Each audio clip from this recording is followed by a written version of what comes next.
Hello and welcome to our first Q&A. These are questions that we asked our IG followers to send, and let's go for it. First question is, why did you move to California? I think we felt a little stuck in Italy. We were both working in the wine industry already, but at a certain point we felt like we couldn't learn more, so we decided to leave and we applied to several wineries abroad. One of the winery was from California, so we decided, why not? Second one. How did you go from music to wine? We are both musicians. I used to play in a rock band during my teenage years, and Chiara is a classically trained soprano. I don't really know how we got to wine from music. I would say because of him.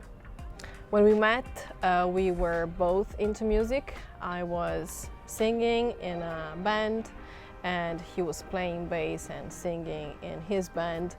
But we were both passionate about wine as well, and we decided to learn more about it. So we started our wine journey together. Yeah, I would only add that there are a lot of crossovers and similarities from music to what we do now as Soms, but also as business owners. So the creativity and the freedom that you seek when you're a musician, it's the same stuff that we look for today. So there's a lot of common ground between the two. How did you meet? Well, because of music.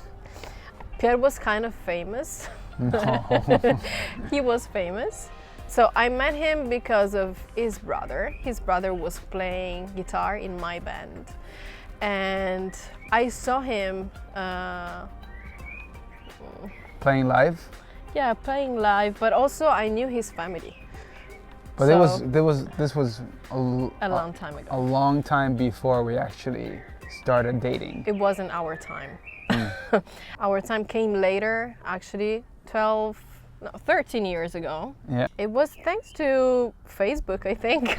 Yeah, I honestly just added her on Facebook because we had a lot of friends in common, and she looked very, very pretty on the Facebook profile. And I wasn't in person. No, you still are very pretty. But basically, yeah, we just started chatting, and we realized that we had known each other before, and yeah, the rest is history. How is climate change impacting Piemonte wine? It's a very long answer. Probably the easiest way to say it is climate change is impacting everything from a farming perspective.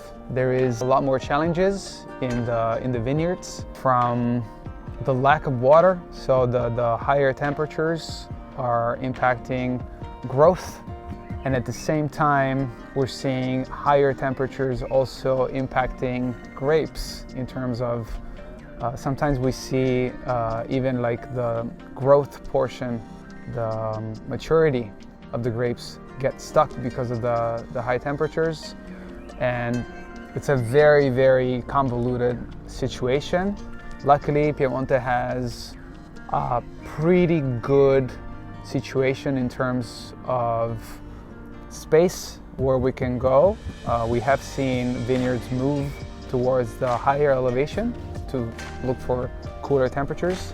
It's obviously a very, very important matter, and I'm glad to see a lot of our producers trying to adapt to it. How do you choose the wines for your wine club shipments? So we moved back to Alba from California because we wanted to be in the middle of everything. So we like to meet with producers. We learn about their story, about their family, about their land, their passion. We obviously taste the wines, and then we select the ones that connect with us the most. And it's an honor and a privilege to share all of this beauty with our wine club. Why a Piemonte wine club? Well, we are from Piemonte, first of all.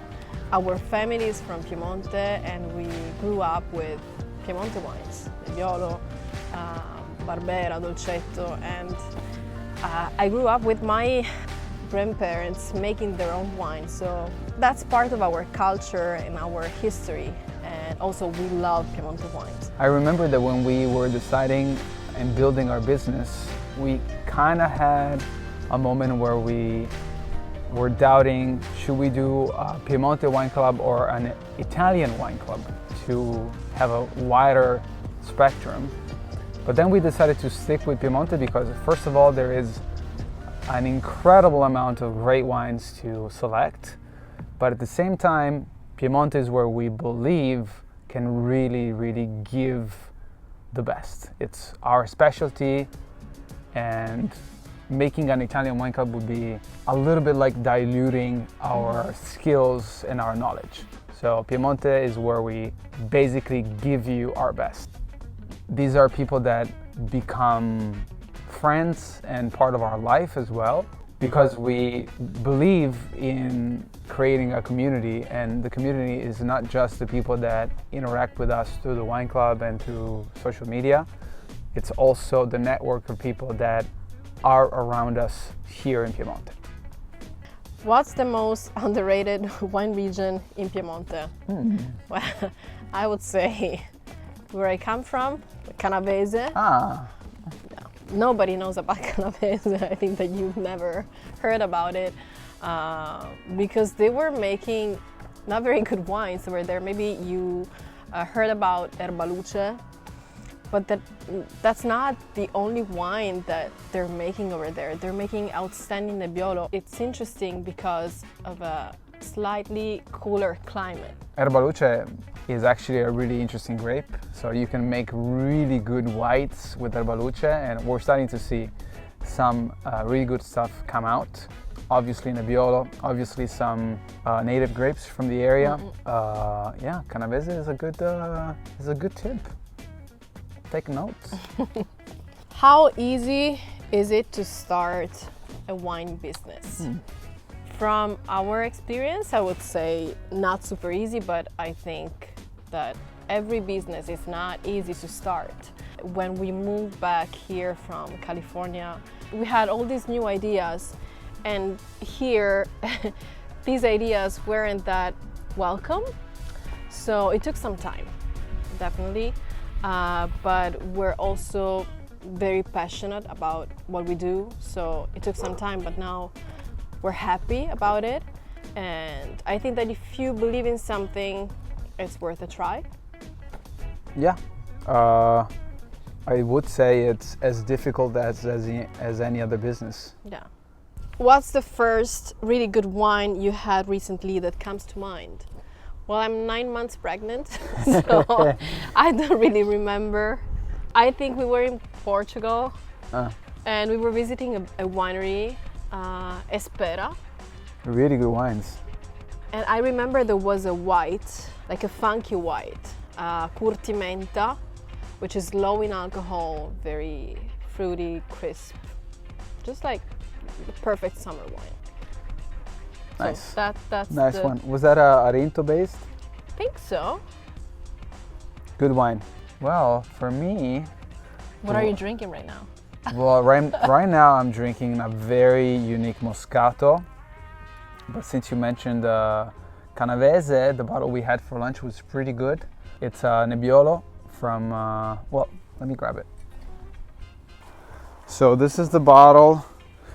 Me and Luca, filmmaker, we're having at lunch. It's Calamas Broglina. It's a Nebbiolo 2023.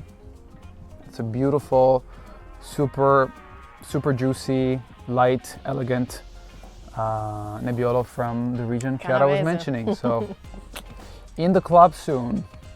Well, that was fun. Thank you for all these questions. If you have more, feel free to ask us.